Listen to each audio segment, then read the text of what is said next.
One of the big pressing topics parents have to deal with is their children's nutrition and relationship with food. So today we bring on Elyse Resch, who is a nutritionist and private therapist in Beverly Hills. She has 40 years of experience specializing in eating disorders, intuitive eating, and health at every size. She is co-author of Intuitive Eating and the Intuitive Eating Workbook, and her work has been profiled in NPR, CNN, The Wall Street Journal, New York Times, and Huffington Post, amongst others. Her philosophy embraces the goal of reconnecting with one's internal wisdom around eating.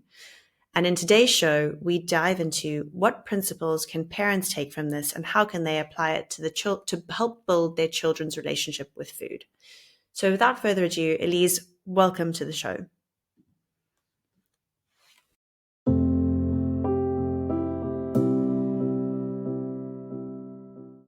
Hello, I am here with Elyse Resch, and today we're going to talk about a really interesting subject that I've been chomping at the bit to get into, and that is the topic of eating, and specifically with the lens of what intuitive eating is, what that means for families, and what that means for parenting and children. So, Elyse, I'm really interested to, first and foremost, I want to learn about you. So talk to me about what's your background and how did you end up in this fascinating field? So interesting. There's many factors that contributed to that. As a kid, as a high school student, I didn't know anything about diet culture. Of course, that term wasn't around then, but I didn't know anything about dieting. My mother never dieted. I just remember thinking people were whatever they were meant to be, which is so interesting to come around to that now. But I started college at UCLA in California, and my very, very first day in the dorm, I went down to the cafeteria to pack a lunch, and I'm in line, and then I get to the food, and I start to take this great big beautiful Kaiser roll, and it's a big roll, and put lots of tuna salad on it, and the girl right behind me goes, "Oh my God," like that. And I was like, what's the matter? Is there a fly in the tuna? She said, "No, that's so fattening." And I had never heard that term before. So it was just a moment in time that said, there's something out there that I don't really know about. Okay, flash forward a bit. I got involved with a family, a man who ended up being my son's father, and they were very orthorexic. And if your audience doesn't know what orthorexia is, it's a pursuit of health food, essentially, trying to control life through eating only healthy food. And I fell into that just because I was part of this family and wanted to be doing what they were doing. And but I didn't take it to any kind of level of eating disorder. It was just that I was sometimes not choosing the potato chips and choosing something else instead, but still not really that involved in it. Okay.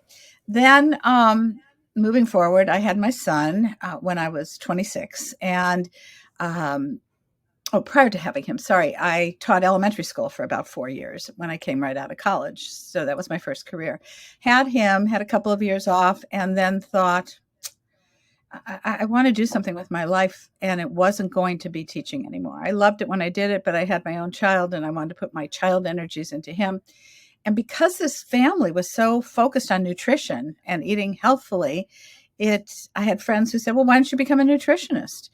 And I was like, "Oh, ding dong!" The lights went off, and I started graduate school at 30. And it took me a number of years. I did it very slowly, and I got a Master of Science degree in nutrition, and had the fantasy, or the image, I would say, of sitting across from someone talking about eating. But I didn't know exactly where that was going to go.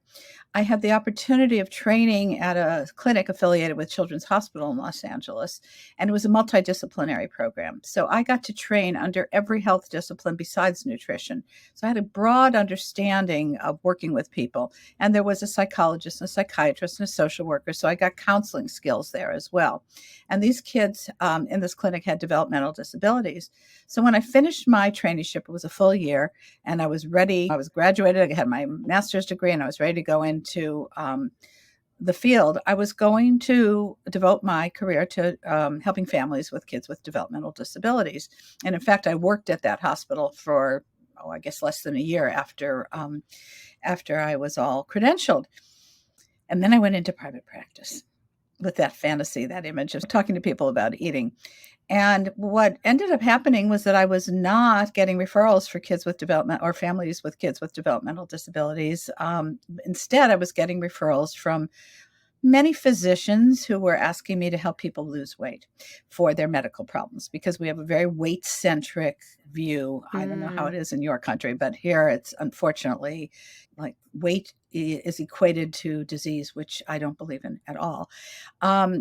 And I just didn't feel right about it. So I really spent my time with these people, helping them have more regular eating, and what foods could they add to if their cholesterol was high. Do you like oatmeal or beans? That'll help, your cholesterol. I never had a sense of wanting to take anything away from them, but I did. And I will say this is 40 years ago. I was weighing people and I was giving them meal plans. I said they weren't diets. But there still was a direction, an external direction to how they should eat from me. And it never felt right. And one day I had a young woman client who came back to me after the first session, on the second session, and said, I just can't follow this. I'm binging. I didn't know what to do with her. I had no concept of how to treat that. So I started diving into psychology, and I started to see some of the very, very early non-diet thinking, which was mostly from either lay people or psychotherapists who were talking about the power of deprivation. And that hit me very strongly. And I went, okay, I'm going to write this book. And I wanted to write it from a psychological standpoint. And I started putting chapters on my computer and titles of chapters. And I think I even wrote out a whole chapter. I was going to call it, interestingly, I just realized a bit ago, the Tao of eating, Tao, Tao Yes, is an ancient, the way, yes. yeah, and it's based on not trying to control things. That's what Taoism is. If you distill it down to one statement, it's let life happen. And in any case, okay, so I'm working along, writing. Didn't know where I was going to go with it. Didn't know how I was going to get it published, but I'm working on these chapters. And my co-author, Evelyn Tribole, we have the same credentials, and we both have master's degree in nutrition, and we're registered dietitian, nutritionists. She lives an hour away from me, and she was coming up to LA once a week to see a couple of people, and found out that I had some office space. So she rented some office space from me. And one day she was walking down the hall, and I noticed that she looked a bit, I don't know, unhappy about something. I said, Evelyn, what's the matter? And she said, oh, I'm so frustrated. I'm trying to write this book with a psychologist, and she doesn't know how to write. And I just had this moment, a light bulb went off. I knew I was a good writer. I was an English minor in college, and I knew I was interested in psychology. And I just said, I'll write it with you. So she had some similar thoughts, and we started to collaborate on intuitive eating. And that was in 1990. When we first started talking about it, probably 92, something like that. And by 1993, we had a contract, and the first edition of Intuitive Eating came out in 1995, a long time ago. Amazing. Getting close to 30 years ago. Okay, my first question is, has any of the principles changed or evolved, or are you still quite close to sort of what was originally written about and discussed? Okay. And I will address that in a second. I left out one very important piece to this. I ended up having an eating disorder by the end of after I'd had my son. I got caught up in the diet world, and I started restricting, dieting, and binging myself, which I had never done before. And so I mention that because I have very strong lived experience of the power and the toxicity of dieting. Okay, so back to the principles of intuitive eating. They've essentially stayed the same, but we've renamed a couple of them. We have reordered them. I think if and when there's ever a next edition, I think they will be even further reordered versus the order that they're in. And the first one, which is Reject the Diet Mentality, is always going to be first, because people really, it's important for them to learn about the damage that dieting does, both from a physiological, neurochemical, and psychological basis. And if they're attached to dieting and they say, oh, I'll try this intuitive eating thing out, and if it doesn't work out, I can go on, blah, blah, blah, blah. I don't even want to mention the diets out there. That's never going to work, because they have this perception of future deprivation, because that day when they go on that diet, because this thing may not work, they're going to be restricted, because diets always tell you what to eat, what not to eat, how much to eat, that type of thing. And so they can never really embrace intuitive eating, because there's always that internalized, probably subconscious fear that someday I may not get enough. And it'll never lead them to that point of really being able to tune into what their body needs. That's So really interesting. So I've got, oh my goodness. Okay. So I'm going to first, yes. before I want to take us back, first of all. Was there a moment where it sort of, when you realized that this was what you wanted to pursue, was there any kind of realization you mentioned that you'd had an eating disorder previously. Mm-hmm. Were you struggling with that eating disorder at the time that you discovered and sort of came upon and sort of created, I suppose, this intuitive eating profile or No, framework? thankfully not. Thankfully not. I started therapy at 35. Had been in graduate school since I was 30, learning the science of how the body and the mind work. And unfortunately, also in the dietetic profession, learning about putting people on diets. But by the time I started my private practice at 37, my life had changed dramatically in many ways, and I was no longer. I would say I was eating intuitively without knowing the term at that point. Interesting. So no, it was healed. But having had enough years, from probably 28 to 30, for a few years, I was in this, and there was no treatment for this. I remember going to my therapist at the time and saying, "Do you think I have an eating problem?" Because somewhere in the back of my mind, I thought there's something wrong here with what I'm doing. And she looked at me and she said, "Do you throw up?" And I said, "No." And she said, "Oh, you're fine." Without any further, and I can't blame her. I mean, it was so long ago. This was in the 70s.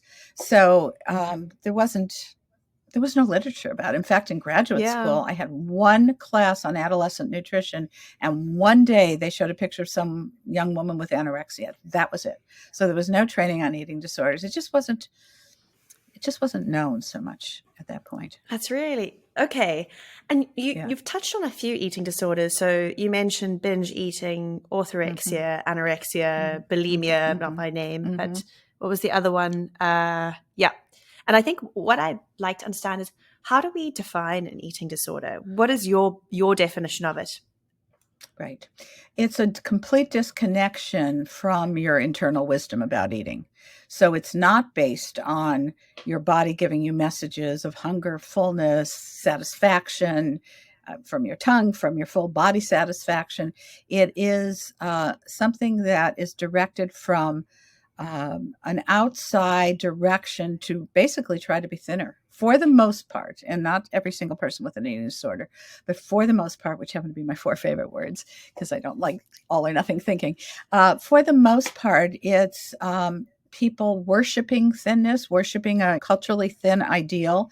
And in order to achieve that, they start to go on a diet, they start to restrict. It may start very and I won't even use the word innocently. I was about to say that just because it's not innocent dieting, it's not at all, but it may not be a full-fledged eating disorder early on.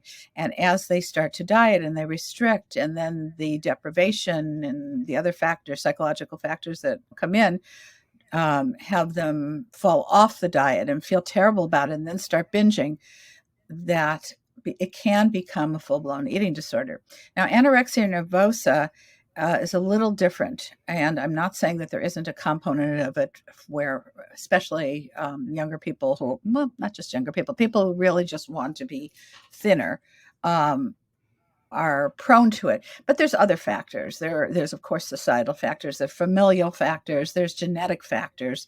There is research to show that anorexia can have a genetic component. It can also be very connected with obsessive compulsive disorder. So anorexia isn't typically only about weight loss, even though people think that that's what it's about. It's so much about control. Whereas I think binge eating disorder, and often bulimia, which is often an outcome of binge eating, is to me an absolute outcome of restriction. And in fact, I'm not even happy with the concept of binge eating disorder as a diagnosis, because the majority of people who have come to work with me over these 40 years I've been in private practice, who say they're binge eaters, they're compulsive eaters, even emotional eaters, and not that emotion doesn't enter into eating, once they embrace intuitive eating and let go of all those rules and are in tune with their bodies, they're now connected. I said that an eating disorder is a disconnection. Now they're connected with their inner voice. Guess what? That Mm. out of control feeling, just it stops for the majority of people. I have a woman I'm working with in her 60s. We've been working together maybe 6 months, and she has been on diets all of her life and felt so out of control, had no sense that she would ever be able to eat what her body needed. From the moment we started talking, in fact, I have another client who's more in her 20s, same thing. From the moment we started talking, the binging went away. From the moment that they got the message that it was okay to eat whatever they really wanted to eat and to tune into how their bodies feel when they make their food choices and how their satisfaction is a huge piece. When you're asking about the principles, that's like the driving force of intuitive eating is achieving satisfaction. It's like it just goes away. Doesn't mean for everyone, and there are some people who it doesn't, but the majority of people. So I differ from this binge eating disorder diagnosis. I don't like it. Okay, very interesting. And so could we then double click for a moment on the deprivation element? Yes. Could you Okay. explain to me give me the full picture of what does deprivation look like, feel like, how do we observe it? Um, well, deprivation is the sense that we can't have something enough of or any of something that we really want. So deprivation can be deprivation from nurturance in early childhood, where an infant even senses that they can't speak it, but that they're just not getting the nurturance from their caregivers. And that can be very emotional deprivation. It can be financial deprivation, growing up in a home where there isn't enough money to even pay the rent or get enough food, or even if it's perceived that way, even if there is enough money, but like parents worried about it all the time and talking about not being able to have these material things. So there's a sense of not getting what you want. And in terms of food, deprivation can come in a number of ways. Interestingly, at this moment in time, we're in the in Passover Seder, well, that's the celebration, but during the Passover mode where many Jewish people choose to not eat leavened bread, so only eating matzah, which is it's a flat cracker type of bread.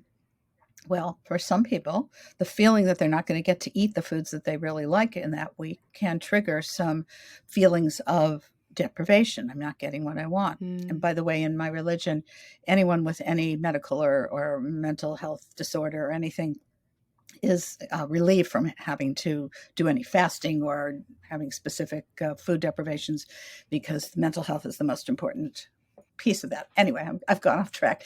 Um, so, um, we are driven by our unmet needs. Abraham Maslow, the psychologist, made that statement, meaning what we don't have is what we dwell on, what we think about, what we want. And it's so powerful when there's something that you want badly and you can't get your hands on it. You're not, or you think you're not allowed to have it. Those feelings, it's a painful feeling that you can't have what you want. And it can be not just with food, in many, many, many other ways. So anything that's Can forbidden, you say that yes. again? Just could you say that again, that phrase? We dwell, we dwell on our Yeah, unmet, sorry, we're driven by our unmet yes, we are needs. driven by our unmet needs, meaning, okay, So Abraham interesting. Maslow has this hierarchy of needs. It Yes. looks like a pyramid, and at the very base of it is just basic needs of food and Yeah. shelter. And so if you were talking to a homeless person, it's so sad, and you talk to them about what they needed, all they would think about is the food and the shelter. Where are they going to get something to eat and where are they going to get something over their heads? And they're not thinking about relationships. They're not thinking about Mm. higher aspirations of careers. We go after what we don't have. And so, again, we're driven by our unmet needs. And so that's really what deprivation is. And if something is forbidden, even if it's available, but it's forbidden, we can't have it. So that's all we can think about. We want it, we want it, we want it. And in diet culture, so many things are forbidden, so many types of foods or amounts of foods. So that's one of the major psychological underpinnings of intuitive eating, is to heal that deprivation. There's another one too, and I don't know if you want me to talk about it now or Please wait until do. later. Please go for it. I'm taking notes. This is my baby. It's something that I have been studying and impressed with, is the power of autonomy. Autonomy meaning asserting your in your life the way you want to do things. And this starts out, this drive toward autonomy starts out in a baby around 18 months, sometimes a little bit younger, up until about 3 years old. This is Erik Erikson, another psychologist, who created a model called the 8 stages of man. I would change it to human, but this was a long time ago that it was. Erik Erikson believed that human beings go through these 8 stages of development from childhood until adulthood for the purpose of developing an identity, their personality, their own ego. And the first one actually is from birth until 18 months. And that one has to do it's trust versus mistrust is the basic concept there. And I believe that from that first moment after birth, that's when the child develops a sense of trust in the world through feeding.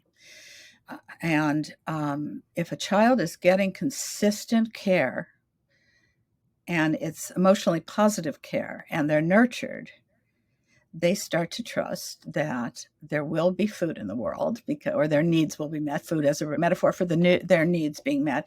And they also start to trust their inner signal of hunger and fullness, because if there's a very attuned caregiver who feeds that child as soon as the child makes noise to get fed, usually a cry, and also honors that boundary that that child sets up, even if they're tiny babies, of turning their head around because they're full, that child learns that they can trust themselves. They can trust their inner wisdom about hunger and fullness.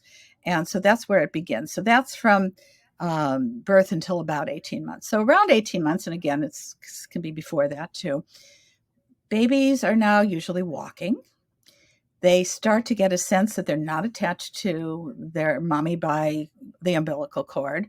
Before that, when they're very tiny, they're so dependent on the caregiver, and often it's the mother that gave birth to them, that there's no sense of separateness. They're merged with their parent or caregiver, and but at 18 months, they're walking around. They can walk out of the room, walk back in, and their caregiver is still there. They realize that they're a separate being from others. And that's the point at which they, this is the second stage, which is called autonomy versus doubt and shame. So if a very small child is allowed to have some freedom to be independent, obviously you're not going to let them run into the street or put their fingers in the fire, allowed to walk around where they want, to have in a home where it's safe to be in any place in the home, if they're allowed to put the clothes on they want and not have to wear what they're told they should wear, if they're allowed to eat the foods that they're really enjoying and not told, no, you shouldn't have that, and yes, you should have this, they're developing this sense of autonomy. And I believe, I do a lot of inner child work, and I believe very strongly that each of us holds within us that toddler, and then of course reemerges as a teenager, where there's this huge need to assert autonomy. And I'm pretty far in age. I'm 78, and I still have an extremely active toddler teen inside of me. Somebody comes and tells me like, oh, Elyse, you should retire. No, leave me alone. Or you should hire somebody to do that part of your work. No, leave me alone. And I'm very aware that that is my inner child speaking up. So back to intuitive eating, to pull this together, is intuitive eating is an autonomous process, because one is tuning into their own signals, to their own voice, to their own feelings and their own joy in eating, versus having to follow something that some external force created. And ultimately, this is this second big reason, psychological reason why dads don't work, is that eventually this person who has developed, one hopes, a healthy ego and healthy personality, at some point it's like, no, I don't want that anymore. I can't do that anymore. And it's because it isn't aligned with their own autonomous needs and desires and tastes and all of that. Unfortunately, people are led to believe there's something wrong with them when they fall off the diet because they're not strong enough. They don't have willpower. Your audience can't see this, but I'm double quoting, air quotes, the concept of willpower, which I don't believe in at all. So I help my clients when they come to me, and so often they'll say, oh, I'm such a failure at dieting. And I'll say, no, you're not. You're a success at ego development. You were not going to continue to be told what to do. So those are the two psychological aspects of intuitive eating, in my opinion. Interesting. All right. So you touched on, I'm very interested now. Let's take this back before we do a full circle, because I've got a lot of questions on the specifics of male versus female and sort of the orthorexia. I'm also very interested because that seems to be an increasingly prevalent trend. Yes. But let's go back to the sort of the childhood piece of this. Okay. How do you think, maybe we'll start on the earlier ages. So when a child's born and their first kind of experience with food is usually on the breast or on a bottle through, and one of those two. What do you think a parent can do in those early days even? Like, do you think that even from the moment the child is born, that do you take the stance of eating on demand, or is there a specific way of interacting with the child that you think most supports that kind of initial, yes, I trust that food is always coming? Well, there's two aspects to this. Absolutely, it's feeding on demand. Feeding on a schedule is so opposite of honoring that child's wisdom. I mean, the majority of people are born with this internal wisdom. Obviously, there can be some developmental disabilities or some factors that would keep someone to be in touch, but that's a very tiny part of the population. The majority of people born into this world as babies know when they're hungry and they cry. And they need to be fed. They need to be fed for two reasons: because their bodies are hungry and giving them that message. And they need to be fed so that they feel nurtured and cared for, which is what I mentioned earlier. So when a baby cries, we feed the baby. If the baby right away turns their little head and isn't interested in the food, then there's a signal that, oh no, they're not really hungry. They were just needing to be held, or they were needing to be nurtured in a different way. So absolutely, number one, we need to honor that wisdom in that child and feed that child whenever that child is hungry. And so the second piece of it, again, is for the purpose of developing this sense of trust in the world and trust in their own internal signals. Yeah. And where do you think that there's a place in all in that for this idea that, so one of the kind of things I've been thinking about is when a child cries and someone immediately goes to feed them, does that not create some kind of almost comfort eating mentality? Push back, tell me I'm wrong. Do you think there's any link there, or how do you view that? Well, here's the thing. If that child is crying and they have emotional needs to be picked up and they're not hungry, they won't feed. They won't eat. That's the thing. They're not necessarily, maybe they'll go on the breast or the bottle for a moment, but they're not hungry. So they turn their little heads. So I don't believe at all that we are creating a sense of emotional dependency on food at that point. I think there could be if they're denied the food and then feel that sense of deprivation with obviously at a psychic level because they're not thinking about it, and maybe learn that, I don't know, they have to just keep crying and crying and crying and then they get fed. I don't, obviously we can't talk to these babies about it, but to me it is, I am not the least bit worried that we're going to have a problem with like a dependency on food outside of hunger for small children. Now, a little bit later, when children are only given food to deal with their feelings, they're all worried about something, and a parent goes, oh, here, have this cookie, to try to get them away from their feelings, then something else can develop.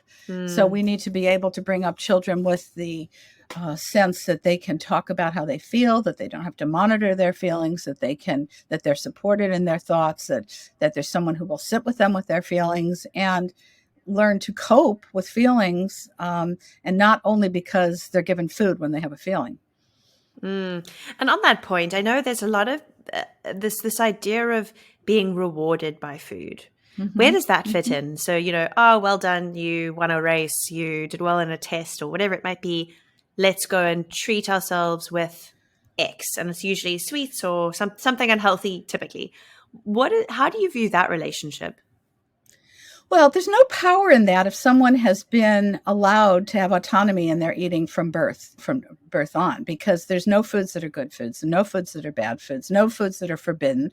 So that treat that you talk about, we'll go get Mm. ice cream, they can have it whenever they want. So, maybe it's a nice time to be with the parent, because something has happened. I don't know, they got some award at school, and I'm not suggesting that that's what people should necessarily do, but if that happens and they already have the opportunity to have whatever it is that they really want to eat on a daily basis, they'll have 2 bites of it. It's more that they're spending the time with the parent who's congratulating them on their award or whatever it is. So I think this reward thing, you learn it by going to the pediatrician and they give you a lollipop afterwards because you've gotten through that terrible experience. I don't think that's a good idea at all. Yeah.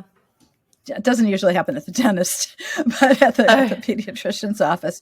definitely. So I think the power of reward is driven by deprivation, driven by not feeling fully free to eat what you want to eat every day.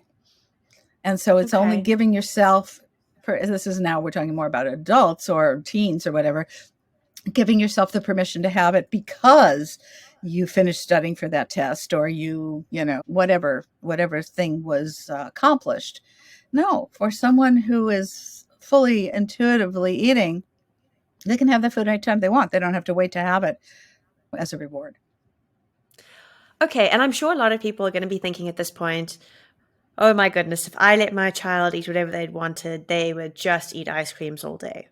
How Mm-hmm.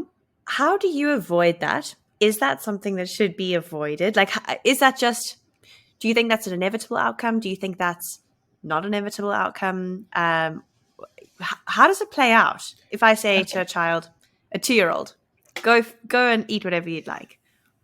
So if you have a 2-year-old that has been restricted from, maybe they get one cookie a week or they get one ice cream a week, and then you say, eat whatever you want, and I don't care what age it is, whether it's 2 or 22 or whatever, there's going to be an excitement and a thrill and a drive to get as much of it as they can because they've been deprived in the past.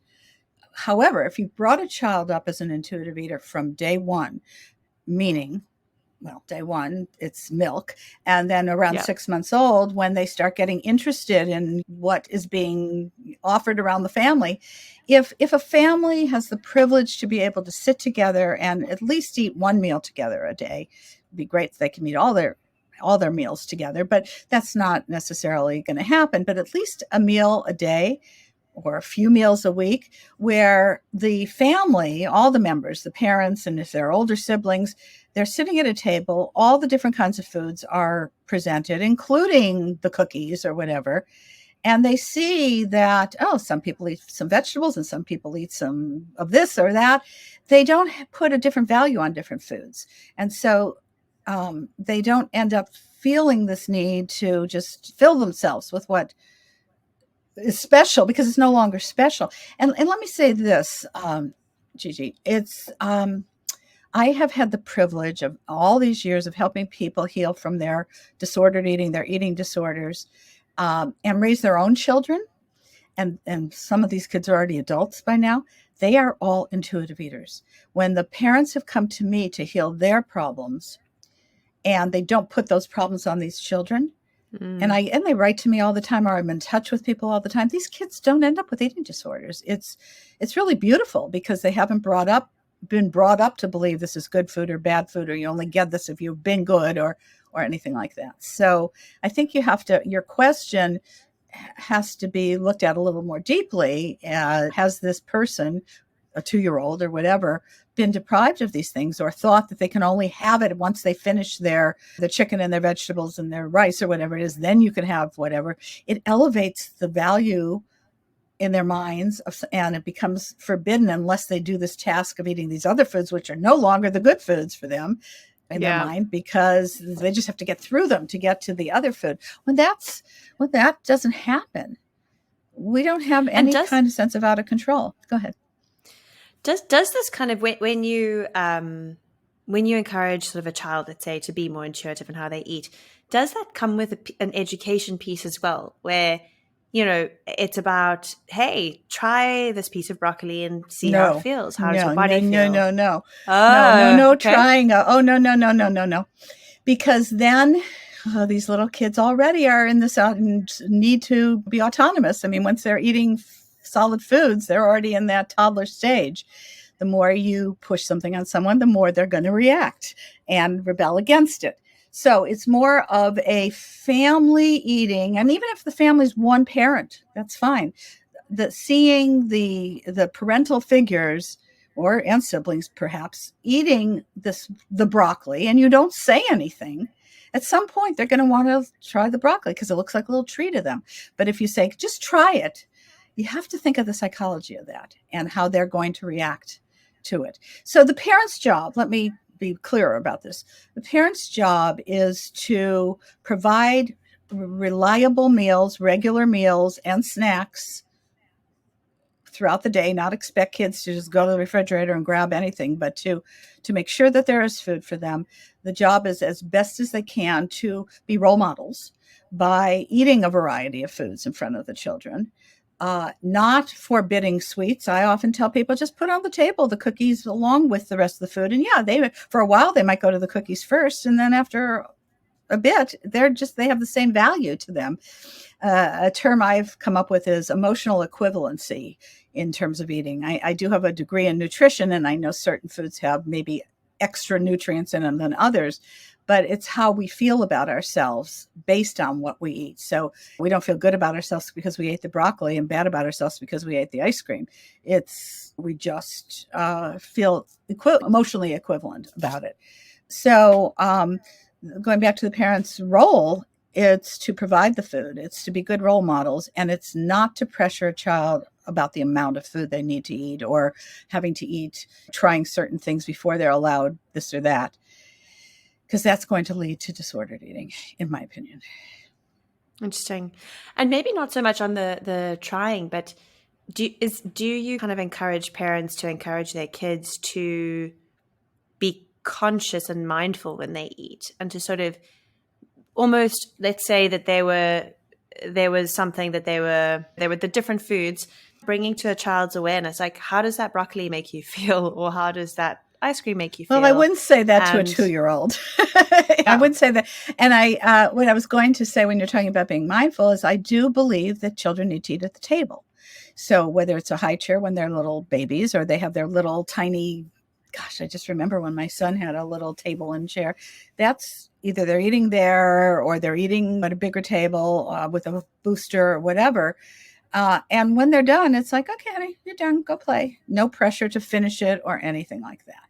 And so that encourages mindfulness. When they're older, no phones at the table, no distractions at the table, other than conversation, which isn't really a distraction, but it's learning how to live in the world and be able to eat and also appreciate your food. So later, and a little bit when they're older, if they come to you and say, I have stomach aches all the time, and you want to educate them on maybe having a little more variety in their eating, maybe they're constipated, they're not getting any foods with any fiber, you can teach a child a tiny bit of nutrition later on when it's coming from them.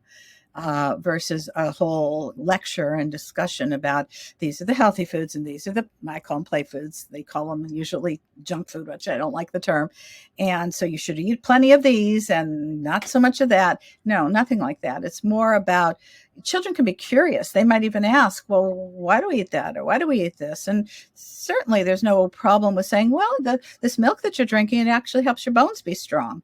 or this meat that you're eating, it makes your muscles strong. That's okay. I mean, I'm not saying you have to hide nutrition from them, but you don't want to push it on them in any way. And maybe the last lingering question I have on the child piece is this whole idea of sugar being addictive. Oh, A, God. do you believe in that? Absolutely And B, not. Yes. why not? Okay. First of all, something that blows my clients' minds away, and it's stunning to me that people don't know this.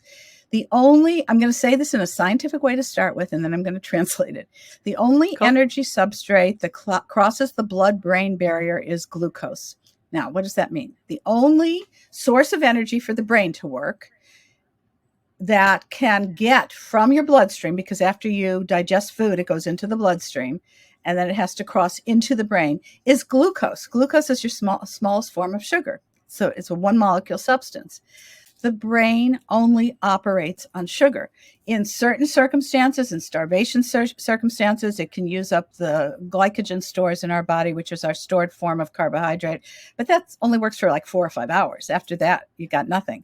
And then the body has the ability, or the brain has the ability, to send out the message to start breaking down muscle tissue, which is made of amino acids from the protein, but they can be converted into glucose. My favorite word is gluconeogenesis, make new sugar.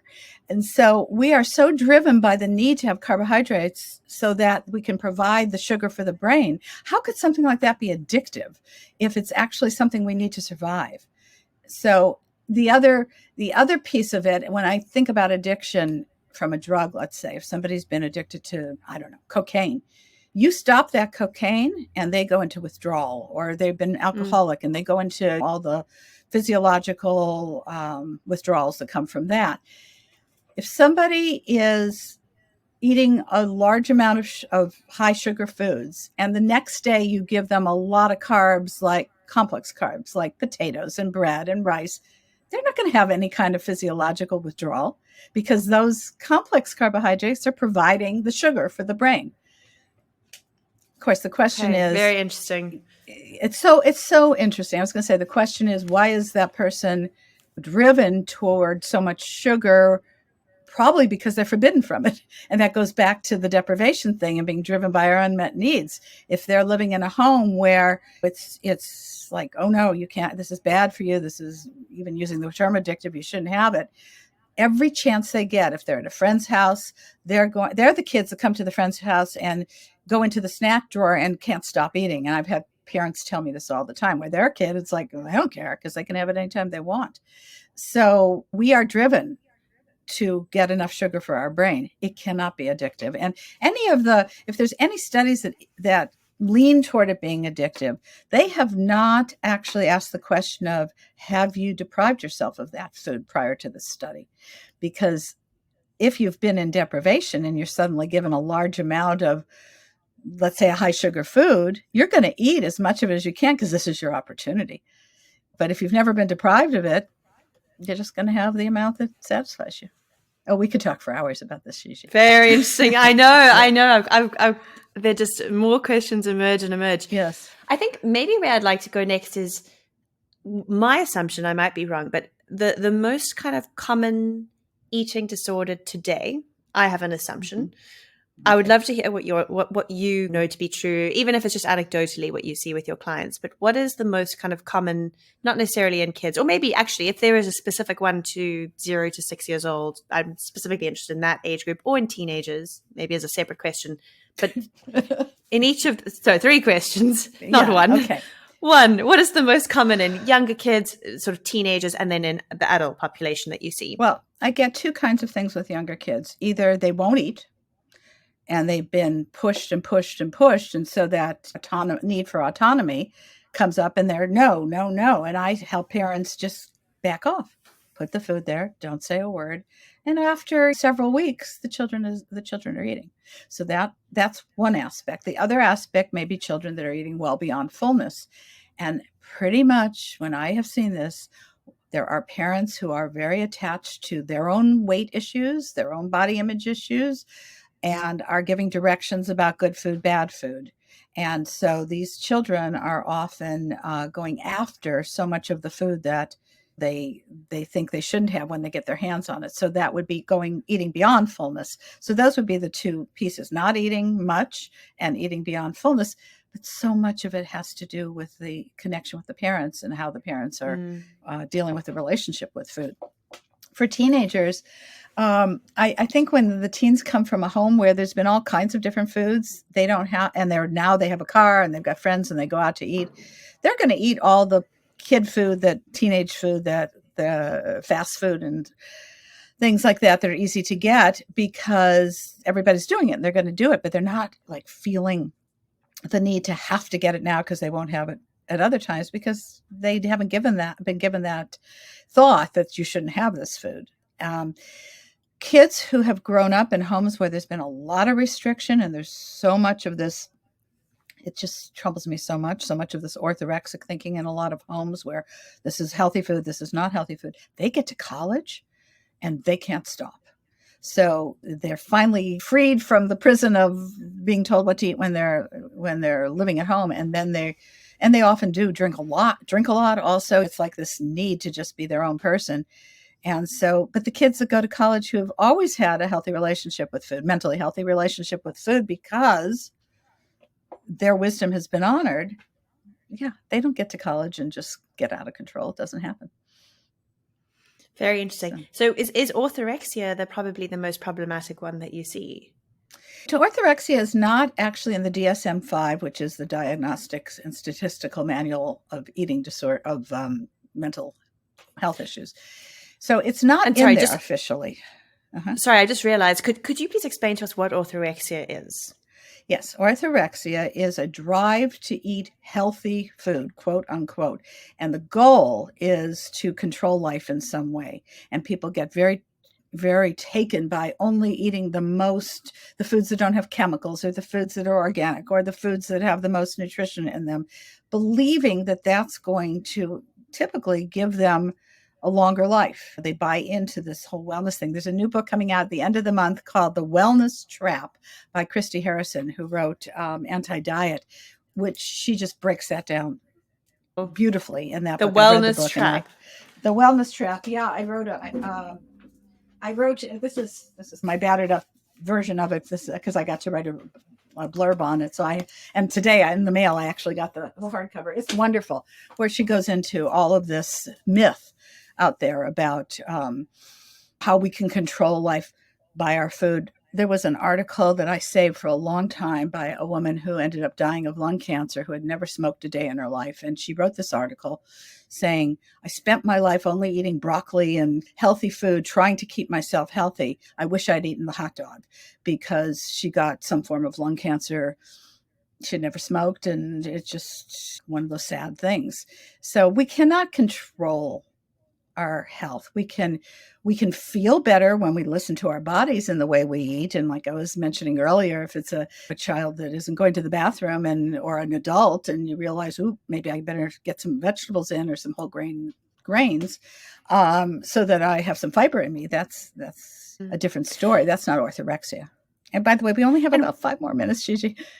I know. I'm sorry. So yeah. Two more questions. Yeah. One is, if you teach people how to intuitively eat, do you find they typically skew towards what we would consider healthier foods? And I mean, I know this is a pejorative term, so I'm sort of imposing what my view is of, and I think everyone would have their own view of what is healthy or not. But do you typically find they end up eating primarily fast foods, high sugar foods, or do you typically find they eat foods that keep their sugar level more stable? Like, is there a sort of trendy So if someone has dieted for years and has been deprived either by their parents or they have deprived themselves through diets, they go through a period of whoop-de-doo, I can eat everything I want, and they tend toward the foods that they were previously forbidden. And that goes on for a while until they get to this point that's called habituation, which is the greater the stimulus, the less the response. So the more you have of something with full freedom, you get to that point of like, okay, I've had enough. It takes that more neutral place in one's life rather than the forbidden place. Over time, most people get a pretty good balance once they go through that first period of getting in everything that they've never had before. And as I said in the beginning of this podcast, if they're thinking about some future diet, they will never reach habituation because they've got that perception of future deprivation. So, and it also has to do with your food availability. I mean, we have people who the only kind of food that they can get is fast food because they're in a poverty level, and the only way they're feeding their families is with very low cost fast food. We can never judge people for that. Thank goodness they're getting energy into their families with the food. Yeah, completely. Okay, and then conscious of time, maybe last question is, do you see a difference between the way typically men and women approach food? And is there a very kind of societal factors, or I'm interested in that dynamic? So I think typically the male gender has been socialized to not talk about problems as much, to not talk about feelings as much. And I have had many men who or boys with eating problems who have been willing to talk about it. I think the pressure on women is so great in our culture that there's not as much pressure on men. On men, it's often make more money. Doesn't matter how you look. On women, it's more be thinner. And I could, if we had another hour, I can talk about the racial origins of fat phobia. I can talk about the patriarchy and how that has determined that.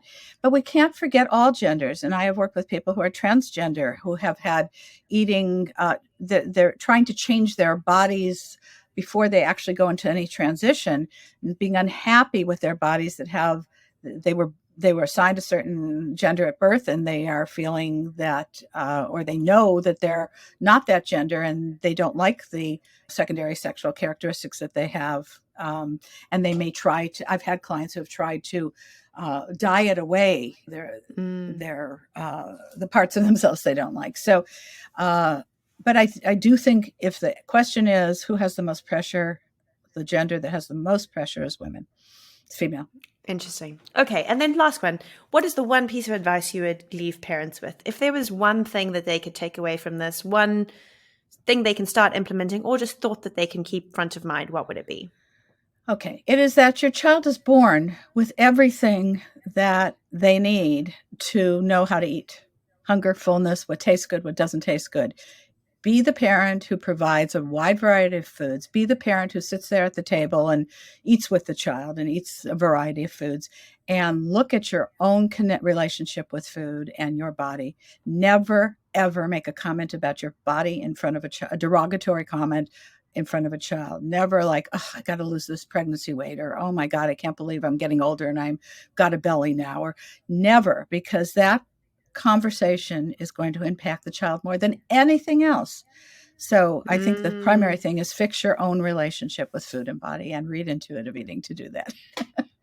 That's fascinating. Okay. All right. Thank you. Jeepers, I really could keep going for ages, but I know we've got a hard stop. Elyse, thank you so much. That was really, really interesting. You're welcome. If you ever want to do this again, I'm happy to continue to talk about it. Thank you.